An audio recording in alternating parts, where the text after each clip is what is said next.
में प्रवेश करते ही वृक्षों से, पत्तों से, चिड़िया पंछियों से, कीट पतंगों से पूछते हैं कि कोई है, मुझे बताएंगे मेरे परमपिता परमात्मा कहाँ रहते हैं। मुझे वहां उस परमपिता परमात्मा के गोद में बैठना। वह बालक भटकते भटकते घनघोर जंगल में प्रवेश कर जाता, जहां केवल हिंसक प्राणी रहता है। कहते कोई है, मुझे बता दो, क्योंकि मुझे परमपिता परमात्मा के गोद में बैठना है। इतने में कुछ बदमाशों के झुंड से उन्हें भेंट हो जाता है। कहते आप लोगों को पता है कि मेरे परमपिता परमात्मा कहाँ रहते हैं, मुझे उनके गोद में बैठना है।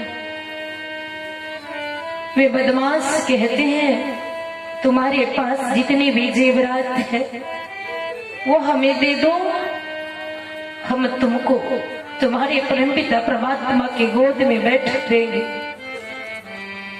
बालक को इतना वैराग्य था कि जितना भी उनके शरीर में आभूषण था वो सारा खोल के दे दिया। बोले अब आप लोग मुझे मेरे परमात्मा के गोद में बैठा दो। उस झुंड के बदमाश लोगों ने विचार किया, यदि इनके परमात्मा के गोद में हम नहीं बिठाएंगे, यह राजा उत्तानपाद का पुत्र है, यह लौट के अपना राज्य जाएगा तो हम कोई बच नहीं पाएंगे। चलो न रहेगा बांस न बजेगी बसली, परमात्मा तो हम लोगों ने देखा नहीं, इसे पहाड़ से ही फेंक देते।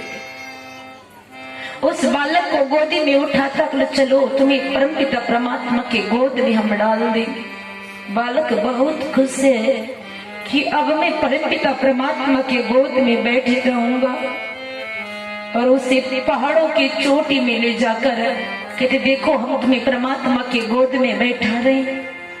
और बालक को पहाड़ के चोटियों से जैसे फेंकता है तो माता लक्ष्मी आकर उसे गोद ले लेती।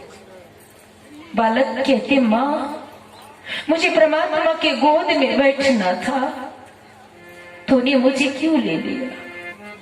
माँ लक्ष्मी कहती बेटा रात अधिक हो गई, तो अभी सो जा, सुबह होगा तो फिर परमपिता परमात्मा के गोद में बैठ जाना। लोरी गा के सुला दिया, बालक सो जाता है। जब सुबह होता है तो बालक वहां किसी को नहीं देखते, रोते भटकते जंगल के कोने कोने में छान मारते कि मेरे परमपिता परमात्मा कहाँ है, मुझे उनके गोद में बैठना है। कहते हैं चाहने वालों को राह अवश्य मिलता है। एक दुखियों का सहारा दुनिया वाले हो ना हो, पर भगवान उस भक्तों का सहारा अवश्य होता है। बालक जंगल में भटक रहे हैं, रो रहे हैं, दर दर ठोकरे खा रहे हैं। प्रभु की मौज तो देखिए, देवर्षि नारद उसी रास्ते से जाने लगे। उस बालक को देखते ही कहते बालक तू राजपुत्र है, तू लौट जा अपना घर, तेरे माता पिता बहुत रोते हैं तेरे लिए, चला जा, इस घनघोर जंगल में हिंसक प्राणी तुझे खा जाएंगे। बालक कहते बाबा मुझे घर नहीं लौटना है, एक बार तो छोटी माँ ने पिता के गोद से मुझे उतार दिया, पर अब मुझे परमपिता परमात्मा के गोद में बैठना है, जिस गोद से मैं कभी उतर ना सकूं। आप देखे हो तो मुझे बता दो, मुझे परमात्मा के गोद में बैठना। देवर्षि नारद कहते हैं बेटा परमपिता परमात्मा के गोद में बैठना चाहते हो तो उसके लिए तुझे गुरु युक्ति सीखना होगा, साधना करना। बोलो मैं गुरु युक्ति सीखने के लिए तैयार हूं और साधना करने के लिए भी तैयार हूं। आप ही मेरे गुरु बन जाओ, आप ही मुझे युक्ति बता दो, इस जंगल में मैं कहाँ गुरु ढूंढूं। देवर्षि नारद ने कहा ठीक है मैं तुझे गुरु युक्ति बताता हूं। और देवर्षि नारद ने उसे दीक्षा प्रदान किया, ओम नमो भगवते वासुदेवाय, बस यही तू करते रहना और वे करते रहे। शेर, हाथी, घोड़ा, गधा, कुत्ता, सियार सब उनके सामने आसपास गरजे, पर आंख खोल के भी झांका नहीं। बस उसे इंतजार है चातक पक्षी के तरह, जब तक हमें परमपिता परमात्मा अपने गोद में बिठा नहीं लेते तब तक मुझे आंख नहीं खोलना। और जानते यह संकल्प ध्रुव का पूरा हुआ। ध्रुव ने ध्रुव पद को प्राप्त कर लिया, आध्यात्मिक जगत के इतिहास में अपने नाम को अमर कर लिया। हम आपको भी उस परमपिता परमात्मा के गोद में बैठना है, तो हम संतों के सानिध्य में चले, सदगुरु से सदयुक्ति को सीखे। यह जीवात्मा हमेशा इस संसार रूपी दुखालय से छुट्टी पाना चाहती। ये जीवात्मा स्त्री है, संसार में परमपिता परमात्मा ही एक पुरुष, आवरण वाला पुरुष, आवरण का नारी, जो संसार का रीत है वो हम देखते हैं, पर आवरण पुरुष का हो, पर जीवात्मा स्त्री का है। एकमात्र संसार में परमपिता परमात्मा ही पुरुष है। यह जीवात्मा रूपी स्त्री रो रही है, संसार की पीड़ा से पीड़ित है। बेटा का दुख, बेटी का दुख, पति का दुख, पत्नी का दुख, रिश्तेदारों के दुख से परेशान है। इस जीवात्मा को जीवात्मा रूपी स्त्री कहती है परमपिता परमात्मा, अभी संसार रूपी दुखालय में मुझे पल भर भी रहने की इच्छा नहीं होती।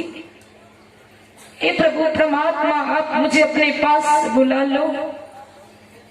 इस संसार की पीड़ा से मैं तंग आ चुकी हूँ। अब इच्छा ही नहीं होती है कि संसार में मैं रहूं। प्रभु बस आप अपने बजर की वाड़ खोलो और मुझे अपने पास बुला लो। ये जीवात्मा रो रही है, उस प्रभु परमात्मा से प्रार्थना कर रही है। क्या कह रही? खोलो खोलो ये पिया बाबा जरा कीवर यो रे जा जा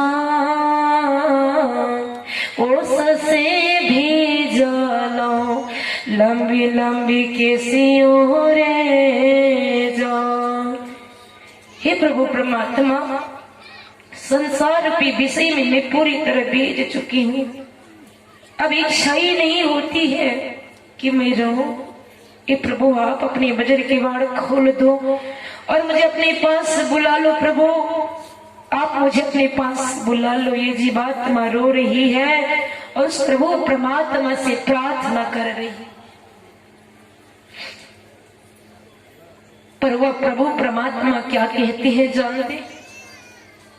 नाही नाही खोले मांगे नानी बाजार की वड़ योगे जा जा कहाँ में बीते लो अधीरतियों गे जा जा कहाँ में बीते लो अधीरतियों गे जा।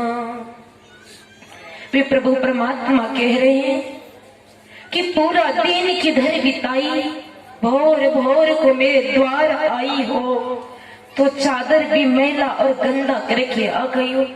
जाओ इस चादर को धो, इस चादर को पवित्र करो। जब तुम्हारा चादर पवित्र हो जाएगा मेरा द्वार तेरे लिए हमेशा हमेशा के लिए खुल जाएगा।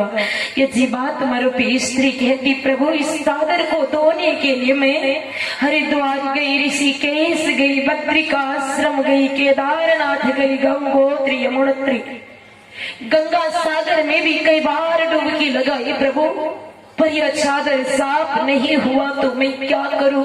आप ही बताओ कि मैं कहाँ जाऊं, किस जगह जाऊं, कहां जाके डुबकी लगाऊं जो ये मेरी मैली चादर पवित्र हो जाए प्रभु।